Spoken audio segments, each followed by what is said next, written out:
the worst manager I've ever worked for, one of them, really bad. What he used to do is he used to walk into a sales meeting with a bunch of young kids. And he used to always tell them, back when I was in a model home, this is what we did. And he stated what I called, he relived his resume. And it doesn't work. Nobody cares. You're listening to Let Me Speak to a Manager with Frank Cava and Ian Matthews. What a crock of shit. Yeah, that was hot mic, Sam. It's 30 minutes away. I'll be there in 10. Do it live! I'll write it and we'll do it live!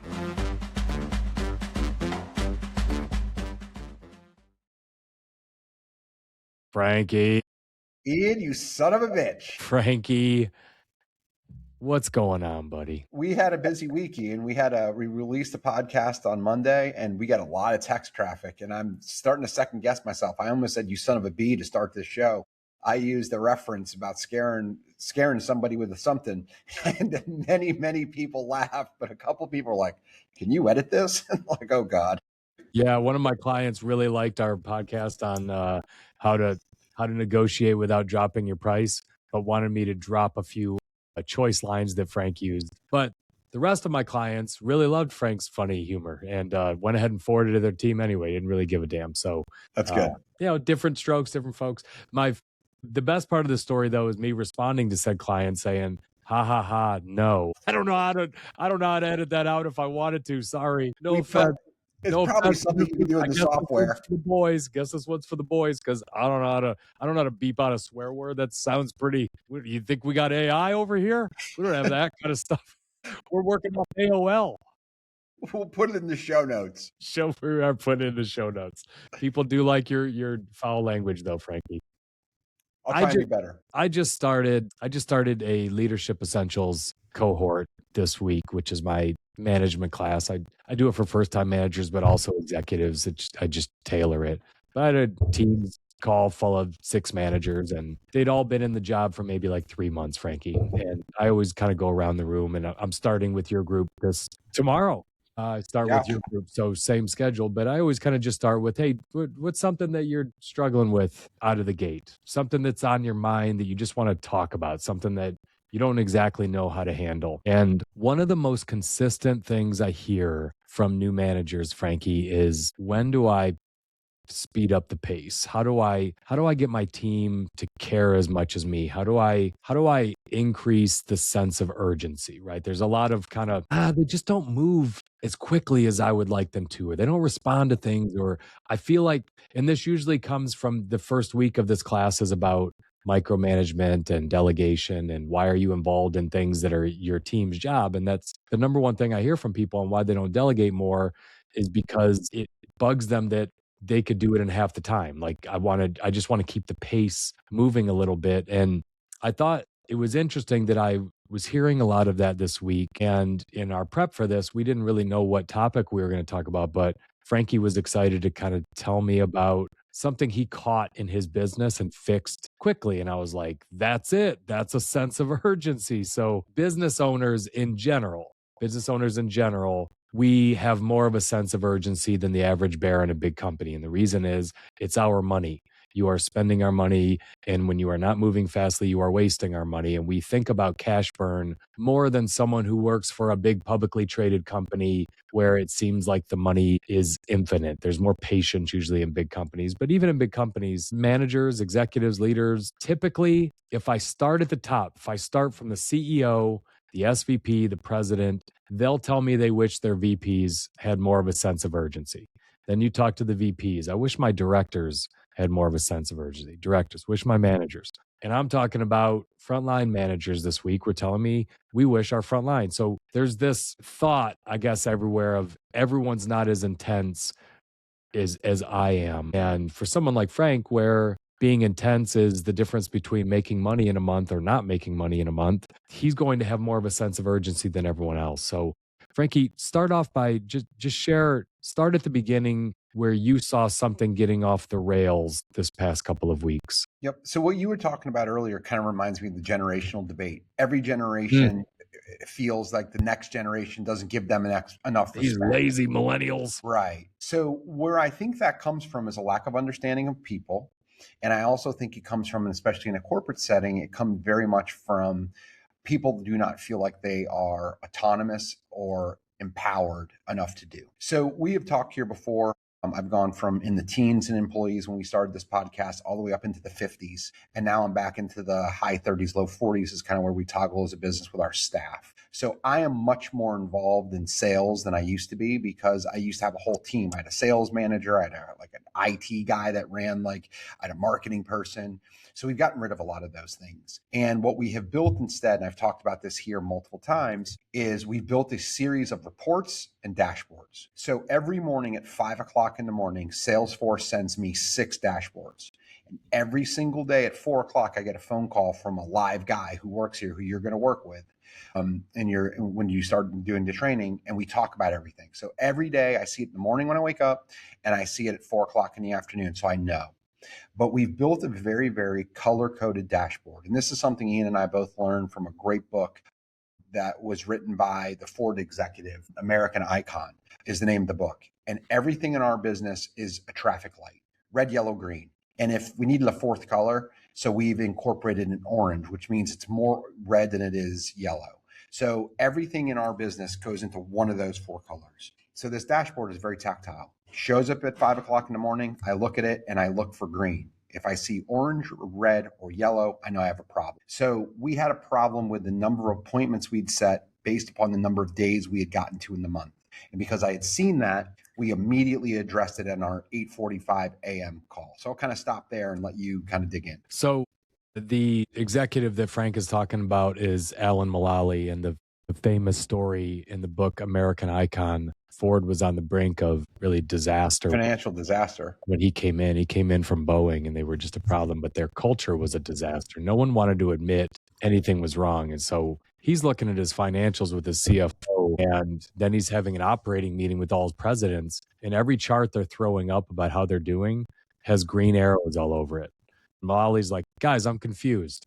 We're on the brink of bankruptcy. I just talked to our CFO, and yet no one's got anything wrong in their business. And the kind of story, the lore of the story is Fields, president of the Americas, raised his hand and said, we've got a pretty big recall that could be up to 50,000 cars. We're going to have to recall. It's going to cost us a lot. We're going to have to take that charge. And Mulally stood up and started clapping. Like, finally, someone telling me something I can go fix and help. And then from there, the other presidents started jumping in. Have you thought of this? Here's something that we did when we had that issue. And everyone started helping each other. And Mulally didn't have to fix it at all. The group kind of rallied around the guy who had the guts to admit something was wrong when he had a red light. He had something going wrong. From there, Ford started to turn around its culture when they were willing to start admitting when things weren't going right. And so one thing that I just love in general, if you're a manager and you're trying to think about a sense of urgency, one, what do you measure and how frequently do you monitor it? So Frankie, you just said you monitor this report with your young analysts twice a week? Daily. Okay, Yep. So daily you're going through it. You just happen to catch it on one of these days that it went. Was it kind of flashing for a little bit, or did it just all of a sudden get bad? So we have been living in the yellow for like 2024 and 2025. And at the end of 2025, we broke through and we got into the green. And in January, we hit the green. So we had been in green for maybe 45 days. And then I saw it move to yellow at the end of last week so the week before. And then last week when we noticed this, it had gone from yellow to orange. So it literally, the day that it went to orange is the day that I addressed it. Now I want to interject this here. If you work in a huge company, it's hard to affect these things from the ground up. I am not someone who struggles with giving people autonomy or empowering, and I do not have a delegation problem, but I don't have a huge team of managers. So I saw it, and that's the reason I'm on this call every day. And what we did is we did 2 things that I think are really an interesting kind of launch point. Number one, I saw it. So I called it out immediately. I said, hey, before we're getting off this call, this might be a long call, we're going to dig into why this has gone from green to orange. So everybody was prepped. And then what I had everybody do is I had everybody pause. So there's 11 people on this call, 9 touched customers. I said, I want you to write down the reasons people sell to us and what the motivators are. So I started really broad. And just a quick interruption here. Frank's business is different than the average bear's. When he says, why do people sell to us? His sale team is looking to buy. Whereas in most companies, he'd be saying, why do people buy from us? Same thing. They're persuading people to give up their house and buy at a price he's looking. But the most important thing here is get by immediately. I didn't tell people what was happening. I asked. And what I do whenever I speak in stage and I use like a whiteboard or like a big sticky note is people will give me a bunch of ideas. And it's usually somewhere between a couple to dozens. But what I have learned, and I'm really good at this, is I think it can always be boiled down to somewhere between 3 and 5. And if this isn't a skill set that you have, this is something that AI is awesome at. You can feed it with a ton of things and give me 3 to 5 major topics, right? So what we did is we took 20 ideas and we boiled it down to 3 macro topics. And then we kind of dove into each macro topic and talked about it. So that was kind of step 1.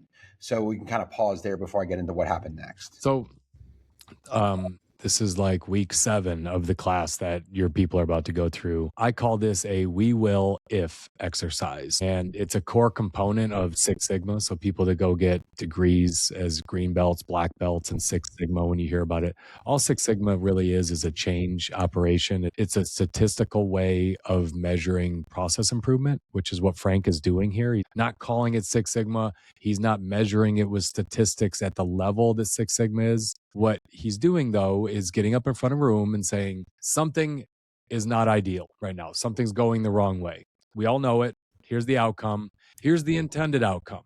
So we will get this metric from red to green again if go. That's all he's doing. That's a we will if exercise. It is not, you don't need to go to Harvard as a manager to go start introducing process improvement, process change. And honestly, most of what they're going to teach you in Six Sigma is completely unnecessary. Like if you're running an assembly line, if you are running a distribution network like Amazon, Six Sigma is incredible. Like a 0.01% improvement is millions and millions of dollars of profit. To Frank, 0.01%, his company's not nearly big enough, and most companies aren't big enough to get into the levels of that statistical analysis. But at the core of it, though, even if Amazon is using Six Sigma to try to get their packages out faster, at the core of it is still we will get the packages. And that's where they start to introduce automation and robots. And I have to double mark this package. And they get people just like Frank does with a big Post-it note or a whiteboard. They write all the ideas down up on a board. And Frank, you are so right on this. So the second thing you do when you do a we will if exercise is you measure every idea by return. What kind of a return could we do if we did this, and cost. And when you go look at it, even if you get like 15, you go do the ones with the high return, and it's usually like 3 or 4 of them. And the other ones, you have to be polite and say, hey, listen, we're going to table that, or we can't do that because that's really expensive, what you just asked for, and you didn't really give me much of a return. But it normally boils down to like 3 or 4 things we can go get after without saying he did Six Sigma. Frank is exactly doing what Six Sigma, someone in a steel mill or a paper mill or an auto factory would do if they were starting off with trying to optimize something. So what I landed at is I had all these ideas and I said, give me 5 minutes. So I took 5 minutes and I shut my camera off and I arranged them. And then the first thing I did once I arranged them into what I thought were 3 major categories, and the categories won't mean as much to you, but I'll use them here. If you're going to sell us a house off market for cash, the number 1 motivator is cash flow. And then I gave 6 examples that people had given me on cash flow. The second one is lifestyle. Something's changed. I have knees that are bad. I don't want to do as much maintenance work as I used to do. Whatever those are, all of those 6 things was another 6, one underneath lifestyle. And then the last one was life changes. And there was 8 of those. Someone died. Someone was born. I inherited this. I want to move to Florida. I don't want to deal with winters anymore. And what I did is I paused at the end of that. And I said, does everyone agree that these are the right 3 headlines? And everybody was in unison that they agreed. The next step was, does everyone agree where I put each one of these and they all fit? And everybody said yes. So there's 11 people on this call. I went to each one of them and I said, okay, on cash flow, how do you drive at this? And I just picked a different one. Now my sales team ranges from people in their low 20s, female in her low 20s, to a man in his mid 60s. So what I did not want to be is one of those pull toys that in the toy aisle that you pull and it says 6 things and you just have to repeat it. So we all agreed that we have the categories, we have the micro kind of climates underneath each category, and we did an exercise. And I stopped it and said, okay, we've been here almost an hour. Who wants to run this? And someone raised their hand. And it's a person who's been promoted from within, who used to work the phones and now goes on appointments. And she was super motivated because she is behind her goal for the month. And she's uniquely skilled because she's done both jobs. She's like, I'll take it. So they met 3 times without me, and they gave me an overview and then sent me a series of documents, because they met on a Friday for almost 2 hours and went through each one, as Ian called it, the we will if. They went through each one of those. And what was great is they each came up with how they would do or what they would say if they were confronted with this situation. So we identified it, we dealt with it quickly. I had someone run it and champion it. They all worked together, and it was, the feedback I got was it was pretty incredible. And I'll get to the results in a minute. So a couple of things there. I love that you gave it to someone to own. So what I find often, and my experience early as a full commission sales rep, most companies, when they're in trouble with sales, they go and they make a list of objections. What's stopping you from selling? Well, our location, or we got, high voltage lines over our model home that doesn't help, or the railroad's not really helping, right? Whatever. They make a list of objections. And where I find a lot of companies start is they give it to a trainer who then gives everyone a script. Or they go immediately get into AI and just go get an appointment. Or the head of sales says, here's what I say. And he gives everyone a script, says, say this. And what I like about this is Frank probably knows exactly what he would say. He knows if someone brought that up, here's how I would approach it. Our episode that we released a couple of weeks ago, Frank and I were both trying to say the same thing. He said, wow, the way you say that is really aggressive. I don't think I would be comfortable saying that. Here's how I say it. Cool. That's you. Don't say what I say if you're not comfortable with it. Please don't ever say anything I would say if it doesn't feel like something that would be native. Authentic to you. Because it will feel forced, and it will feel like you almost broke into German, or like it won't even sound, it'll sound like, hey, I'm talking to you. And then all of a sudden I'm reading something. To a customer, they just know right away, like, you all right? What just happened there? So, Frank and I have been doing it a long time. We both would probably get to the same result with our approaches. Frank thought mine was a little aggressive for his style. That's my style. I'm pretty blunt and direct when I sell. Frank had a different style. And actually, as I was listening to him, I'm like, I kind of like that too. I might soften mine a little bit, and I might use some of his. But my point that I'm trying to get to, Frank didn't tell them what to say. He didn't give them a script. He didn't say it the way I would say it. I've been doing, and he could have done that. He could say, guys, I've been doing this shit for 25 years. Listen, when they say X, you say Y. I'll type it up for you. This is how you should say it. That would fail. If you are trying to create a sense of urgency, you can't just spew out, this is exactly how you should do something. You have to give them the autonomy to say, okay, we're trying to overcome this. How would you want to do it? I'm going to let you come up with your own scripts, because you've got to feel comfortable with it. I also like that even though they were doing it as a team, you gave them variability. So from rep to rep, you gave them options when she was putting this project together of, you can say it in different ways. And then the third thing that I like about this, and it's not really for managers, it's kudos to the young lady that raised her hand. When you are new in a company, when you are new in a position, you are not going to be delivering the same results as the veterans. That's just a fact. You don't have the skill. You don't have the talent yet. You don't have the right behaviors. You're still learning. When something like this happens, you better raise your hand.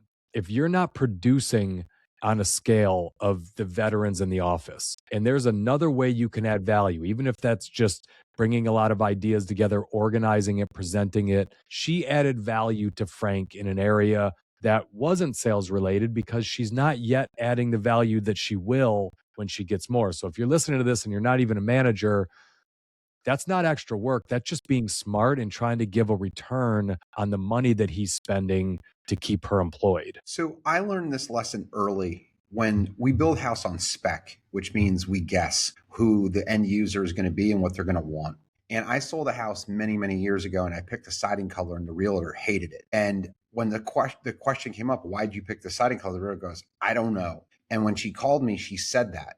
So I've changed my approach in how I sell now. Anytime a realtor sells a house for us, they get to approve the selection sheet before we build the house. Because I love that. you're giving them autonomy and you're giving them agency. There's ownership. Now they don't want to let you down. I picked all this. It better sell. That's right. If the siding color, someone makes fun of the siding color, like, I picked this. So it's a very different thing. And it works really well in this instance. Oh too, my God. You know how many, Frankie, I got to just stop you. This is brilliant. I wish every builder who's listening to this, I wish you would think about this more.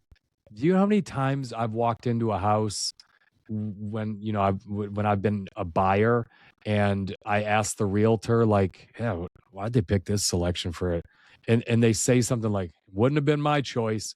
And it's like, they don't even try to sell. They just agree with me that it's stupid, because when they don't sell it, they can go tell the builder, like, well, you picked a couple of bad selections here. It doesn't look like people like it. If they would have chosen it, they'd be selling the crap out of it. They'd be all over it. So they feel more ownership. Oh man, I'm really out here. I'm the one that told them to put this and this and this. I can't complain about it. You take the excuses away by letting them do that. And they're bought in. Like, I love this house. This is our house. This is my house. These are my selections. They're into it. You can even get more granular and get earlier. Hey, what's your vision for this? Do you want to go modern? Do you want to go contemporary? Do you want to go traditional? We were selling a house right now and it's very modern. And our realtor goes, I think on this one, we should go more traditional. Perfect. That helps me kind of design from the very, very start, and they're bought in from jump. But if you can do this on homes that are really concrete, but you can also do it in subtle ways. Go ahead. You're about to say something. Well, just on the other side of that, what I would say is I know some of Frank's realtors. They're really good, and he's been working with them a long time. And the fact I trust them. This is another thing that Frank's good at delegating. The truth is, those realtors are closer to it than Frank. They actually might be better at him at choosing some of those things. So why would he put his ego ahead of someone who's on the front line every day talking to prospects, walking them through models? That's not what Frank does anymore. So why would he think he had some kind of a leg up on an expert? You chose that realtor. You've worked with her for 15 years. Let her help you choose the things that she knows she can sell. I'm going to lean into this a little bit because I think it's relevant. You're excited about it. My guess is you're excited about it because the builder clients you work with are struggling with these types of things. We were about to sell before it's finished a house for $2.1 million, the highest sales price house we've ever sold. The realtor who did this, who's selling it, she sold us. She found the house for us. We bought it for her, and then we built it. She's older than me. She's about 10, 12 years older than I am. And her and her husband have issues with their knees. And she goes, Frank, this is the neighborhood you want to have a first floor owner suite. I wouldn't have done that. Every client who's walked into this house has said, I love the fact that there's a first floor owner suite. Everyone. I would have missed it. I would have put the bedroom upstairs because I'm in my 50s and the stairs don't bother me. Like, I want to be up on the same floor as my kids. That's not who our buyer is. And this realtor knew that. So just to put this in perspective for you, you have to find people you can trust. But if they've earned your trust, empower them, listen to them within reason. Now, I'll tell you a funny story. That's right there, though. That could have been $100,000 mistake. Or more. Or $200,000, right? That's you talk about earning your commission. Yep. Right there, earned right out of the gate. So here's another thing that's really funny. I sold the house and she went and walked it and she goes, I don't like this tile. I forwarded her the email from 7 months earlier where she said she did. And I said, hey, I can't change it now, but you were into it. She goes, yeah, it's probably not as big of a deal. But you just remind them of, hey, we have had this conversation. We went through our process. You did approve it. Now you don't like it as much in person, but time has passed. I get it. But if I have to do this, like, we've already approved it once. Are you sure? And it turned into a minor. But like, what I'm getting at is this, is if you find good people and you let them do their thing and you kind of hold loosely on the reins, you're going to be better if you are surrounded by good people. So the title of this episode is How to Build a Sense of Urgency in Your Team. What Frank's talking about right there is worth staying on. He's giving people autonomy to make decisions. So when he gives that realtor autonomy to choose the tile, to choose the granite, to choose the selections, to put on a $2.2 million house, that is a nerve-wracking house for someone like Frank. You make a mistake on something like that, you lose money, that blows. It'd sink your whole year. It's a big loss, right? If you just get that really wrong. And so when he listens and puts that first floor master into that house, gives that realtor a sense of urgency beyond just the extrinsic motivation of a commission. You have now given that person control to where you've put them out on a branch and they don't want to disappoint you. So if you want your sales team to act like owners, ask them questions that an owner would ask and then act on them, do those kind of things. So that's just such a perfect example of there's lots of realtors that go through the motions and I'm going to get this commission anyway. I'm going to do some open houses and hopefully we sell it. But when you choose it, you start to think that it's your house. It's almost like it's my builder. It's my house. I built it. And I know a couple of your realtors that I've met absolutely feel like Kava is their builder. It's their home. They take it personal. So you talk about a sense of urgency when you listen to people and they give you ideas, that ratchets it up fast. So this is mostly about management and not managing a realtor. So I'll pivot it to this. Because this realtor that I work with a lot and others that I've worked with quite a bit, if something bad happens or if something is happening to our name or our brand or someone's talking crap about us, what they do is they'll call me and say, hey, I think this is bad for your brand. This is what I'm hearing. They're bought in. They want to keep working with us. They believe in us. We've let their opinion be known as being valuable to us. So they will protect us. The same thing happens. So I was going to use this example a minute ago, and I'm going to use it now. The worst manager I've ever worked for, one of them, really bad. What he used to do is he used to walk into a sales meeting with a bunch of young kids. And he used to always tell them, back when I was in a model home, this is what we did. And he stated what I called, he relived his resume, and it doesn't work. Nobody cares. They don't give a rip. What they give a rip about is themselves. So, hey, when I was in a model, I experienced this. What are you experiencing? What are you feeling? Do you agree with this? Do you disagree with this? The market changed.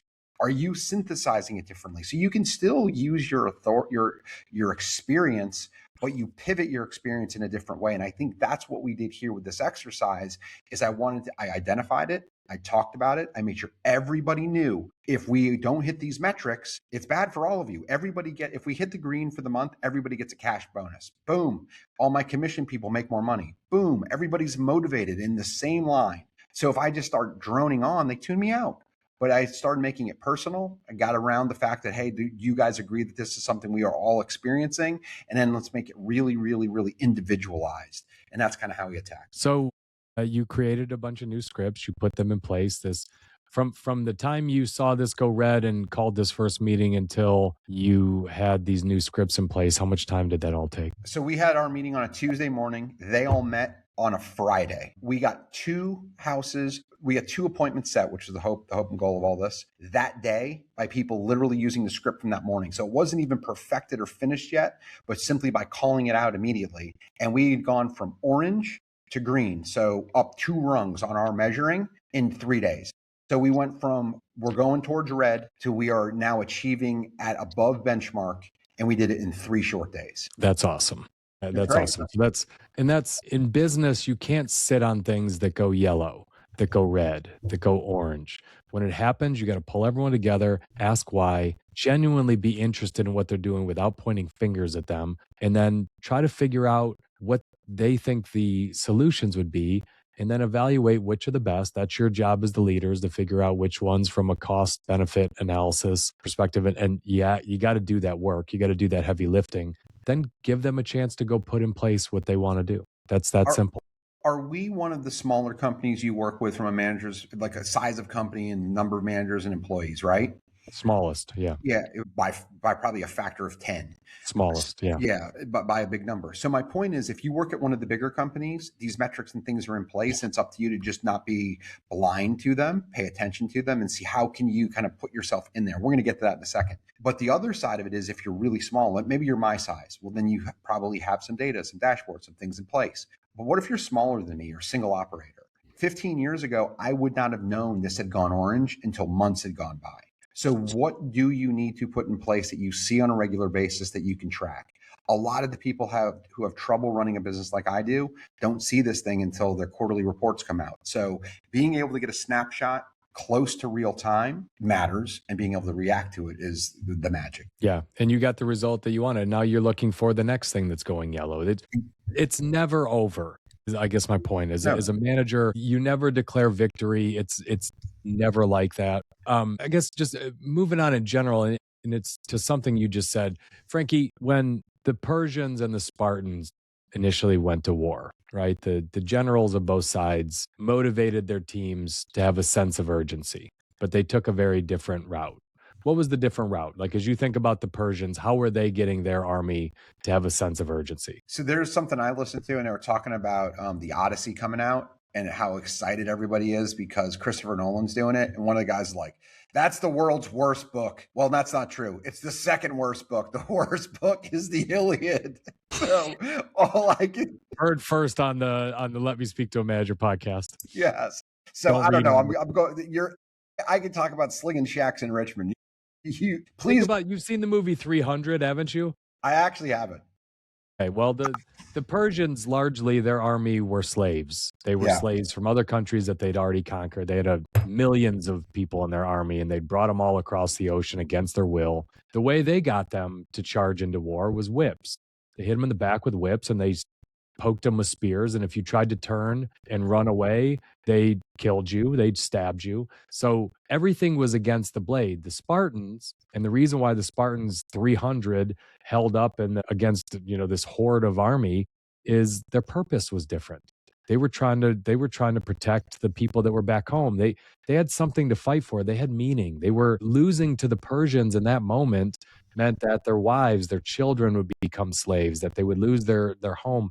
They had all of the meaning in that war. And so the generals of the Spartans, they didn't need to whip anyone. The motivation was there. People were eager. They had a sense of urgency.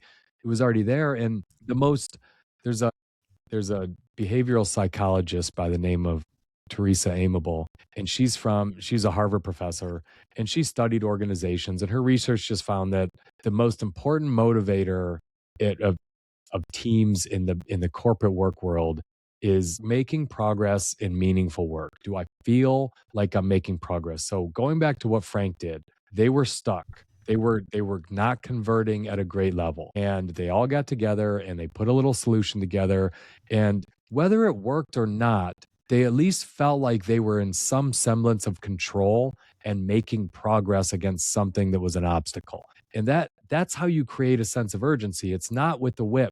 A lot of times people think, okay, well, my team doesn't have a sense of urgency, so I'm just going to go tell them we got to work harder, we got to work longer. I'm going to start counting how long they're out at lunch. I'm going to call them out every time they show up 5 minutes late to the office. That's not going to do much really, other than get them to try to look busier, right?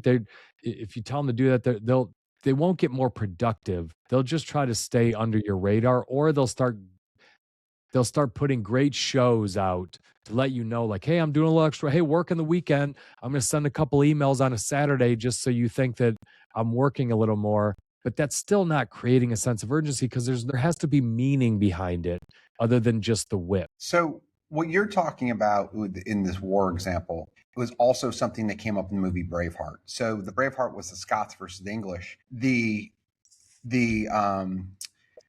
English hired a bunch of Irish mercenaries, and the mercenaries ended up flipping because the Scottish guys had somebody they all really liked. Bad managerial style turns people from willing participants into mercenaries, and mercenaries are only there to do the task and get paid. But if you empower people the right way and create an environment where this happens, then you get away from the mercenary, you get people who are bought in. And I'm going to give two really cool examples about this. So there was an article in the Wall Street Journal over the holidays. Nickel and I both picked it up, and it was by a guy by the name of Jim Moylan, who worked at Ford. And he was in the plastics department at Ford. And the way it worked at Ford in the 80s, we talked about Ford earlier, but this is in the 80s when Ford was still like a very, very well-respected, well-run company. Moylan grabbed one of the cars, but it was running low on gas because you could just jump into a car on campus and drive across campus. And he needed to get gas. And it was pouring down rain, and it was the winter. So he just parked the car, jumped out, getting drenched. And he went to the wrong side because the gas cap wasn't identified. That little arrow in the car wasn't there. So he turns the car around, fills it up, gets wet a second time, gets back in his car, is miserable. And instead of just stopping what he was like, just saying, screw it, I'm wet, like my day's over, he went to his desk and he wrote a memo. And he said, I think it would be super beneficial if we put an arrow on where the gas cap is, because that's going to help people you don't have to think about it anymore. You know where it is. You don't pull up to the wrong side. This was 40 years ago. The dude didn't get a plaque. Nobody even really remembers him for it. But every car you ever go to, especially a rental, especially when it's raining, you can think of that guy. But the thing that's really important is there was a safe space for him to be able to do that. At NVR, where Ian and I both worked, we'd build a house and it would be what was called a prototype. So you'd build the first one. And then everybody would show up and you'd change everything. And then before you built the 1.0, you would make changes in the field. But there was something called the production action request, or PAR. And what that PAR was, is it was an ability to just make small modifications as you went. The company actually used to run if there was a new model, they would run a bonus program for the person who submitted the most PARs on a product because they wanted to get it right. So to make it more efficient. So that's the thing. You have to have the environment. And if you have the environment, you can make people really. So Frank talked about something he was monitoring, and a lot of things that Frank was monitoring, and specifically in this case was a lead measure. There's two different kinds of things you measure. There's a lag measure, that's results. That's a sale, that's a purchase, that's a profit.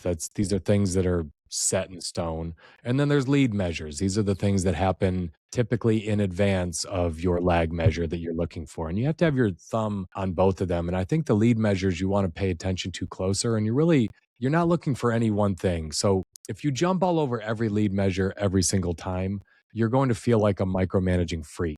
And you're going to feel like you'll feel a little bit out of touch because you're jumping into things. Someone who's close to the action doesn't freak out with every outlier.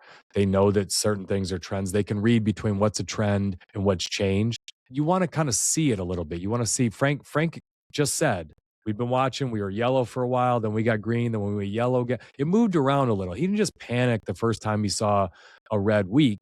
They'd been moving back and forth, but this was a significant enough change where it was time to get together. And where I find when managers screw this up is they see the trend change and they go point fingers. It's an aha. They use the report as an aha. Gotcha. Look at this. You thought you'd get away with it. Instead of, hey, let's get everyone together and say, looks like the wind changed. What's going on here?